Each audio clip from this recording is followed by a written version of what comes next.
You ever been in a meeting, maybe just nodding along with everyone else, and then you have this sudden realization that you don't actually agree with what's being said?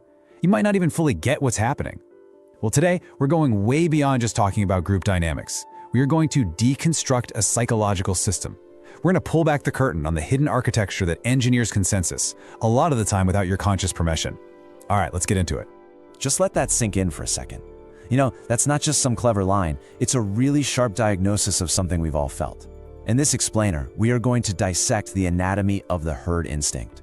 We're going to expose this incredibly powerful psychological force called social proof pressure. It actually uses the agreement of other people to systematically overwrite your own personal logic. It's like this invisible hand guiding your decisions, even when you are absolutely convinced you're the one at the wheel. So here's our blueprint for the analysis. We're going to kick things off by diagnosing the problem of unconscious conformity in the downloaded consensus. Then we'll reverse engineer the engine that makes it all run, in the mirroring loop. After that, we'll dive deep into the evolutionary wiring that powers the whole thing in the primal programming, and see how it gets exploited in weaponizing the majority. And this is crucial. We'll then install a countermeasure with the Consensus-Audit Protocol, before we get to our final destination, the sovereign mind. Okay, let's get started with our diagnosis. You know, the very first step in taking apart any system is to understand its pieces and the problem it's creating. We're looking at the fundamental nature of unconscious conformity, that state where your agreement is just sort of given away, not actually earned.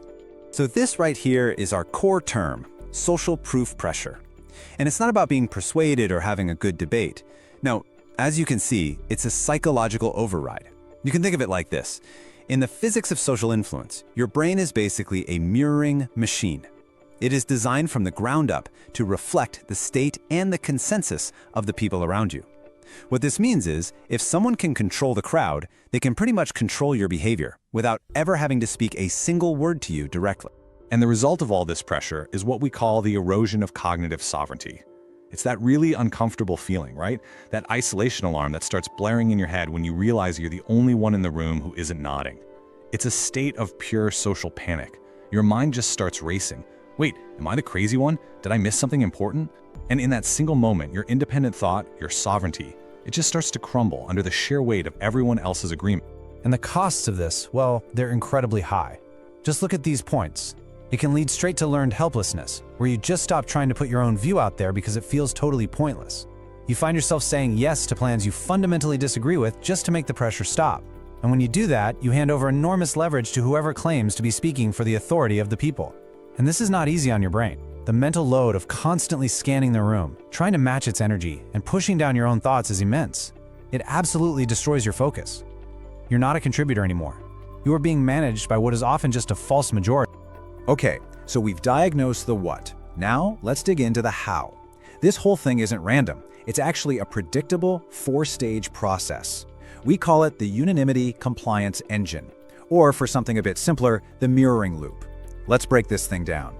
Phase 1 is all about the setup. It actually happens before the real conversation even gets going. See, a savvy operator, they don't just walk into a neutral room. No, they preload it. They make sure that a few key supporters are already in there and they're ready to go. Their job is simple: set a baseline of agreement. Create an atmosphere of consensus from the very first second. So you walk in, and the energy in the room, it already feels decided. And now, the system is activated. A statement is made. A proposal gets put on the table. And bam! Instantly, those key supporters voice their enthusiastic agreement. That's a great idea. Absolutely. For you, this creates a data mismatch. What you're seeing and hearing, which is total immediate consensus, it conflicts with your own internal hesitation. And that jarring conflict? That's known as cognitive dissonance, that really uncomfortable mental state you get when your beliefs and your actions just don't line up. This is where the trap snaps shut. That dissonance from the last stage, it triggers something much, much deeper. You can almost physically feel the weight of the room's opinion pressing down on you. And you very quickly calculate the social cost of speaking up.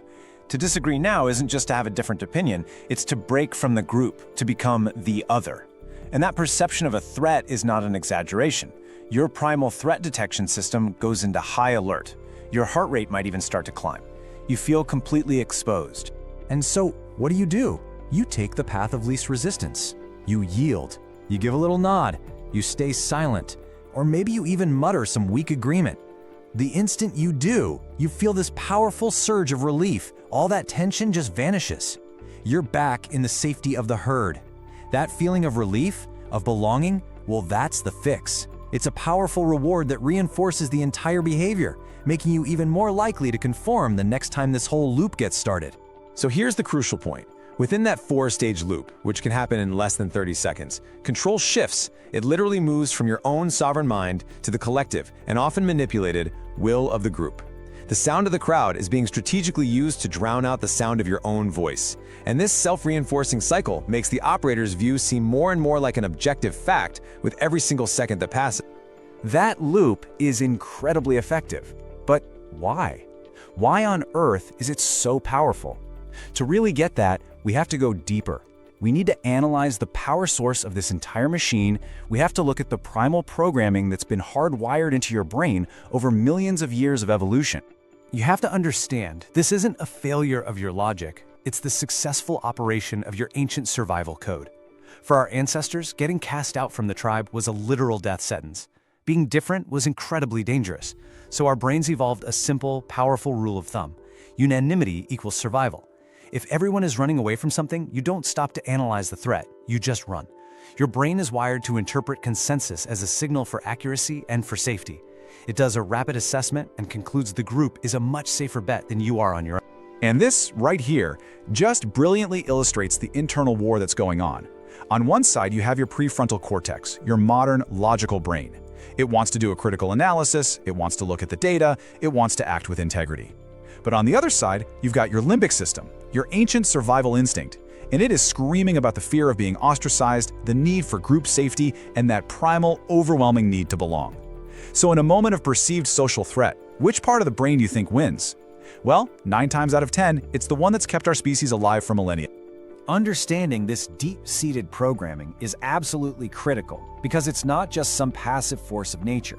It can be, and very often is, actively exploited. So now we're going to shift our focus from the internal mechanism to how a conscious external operator can actually weaponize the majority against you. An operator uses specific psychological tools to crank up the pressure. First, they weaponize the halo effect, which is our learned belief that if a whole bunch of people believe something, it's probably right. This leads you right into the uniformity trap. You start to think that your own doubts aren't valid data points, but instead, there's some kind of personal failure, a sign that you just misunderstood something. And then to top it all off, they leverage the spotlight effect, making you feel like every single person in the room is watching you, judging your hesitation. This combo makes disagreeing feel not just socially risky, but almost physically painful. So, we've seen the system, we get its power source, and we see how it's exploited. It can feel inescapable, right? Like a kind of psychological gravity you can't fight. And that brings us to the most important question of all. How do you break the spell? How do you take back your agency? The answer isn't to fight the feeling, but to have a better system. What you need is a counter protocol, a sort of mental software patch that's designed specifically to interrupt the mirroring loop and reclaim your cognitive sovereignty. This is the Consensus-Audit Protocol. This right here is the crucial mindset shift. You have to stop experiencing the group as an emotional follower and start observing it like a detached clinical auditor. Your job is no longer to fit in. Your job is to check the facts, to assess the situation objectively, and to regulate your own internal state. The protocol is a simple 3-step process. First up, cognitive reappraisal. The moment you feel that pressure building, you just name it in your head. This is social proof. That simple act brings your logical brain back online. Second, the dissenter hunt. Quickly scan the room and find just one other person who looks hesitant. A simple glance can form a micro-coalition of logic that instantly breaks the spell of unanimity. And third, the independent pause. Instead of reacting, you just calmly state, "That's an interesting point. I'll need some time to review the data." This buys you time and, most importantly, it signals your independence. Following that protocol leads us to the final and most powerful state. It's a mindset that goes way beyond mere tactics and becomes a new way of operating in the world. And this is the ultimate goal, the sovereign mind. And this is the core strategic insight of this entire explainer. The system of social proof only has power over people who are afraid of isolation. So true immunity isn't found in being smarter or arguing better. It's found in the simple, quiet willingness to be the odd one out. The courage to stand apart, not out of aggression, but out of integrity, is what collapses the entire architecture of engineered consensus. Because if you're following the group just to avoid the pain of being alone, you're not a teammate, you're just an echo. Because, when it comes right down to it, the person whose validation comes from within, who can hold their ground calmly and rationally when the whole crowd sways, well, that's the person who cannot be controlled. And ironically, that's the person everyone will eventually turn to for real guidance when the consensus inevitably falls apart. The person who can stand alone is the person who can lead everyone.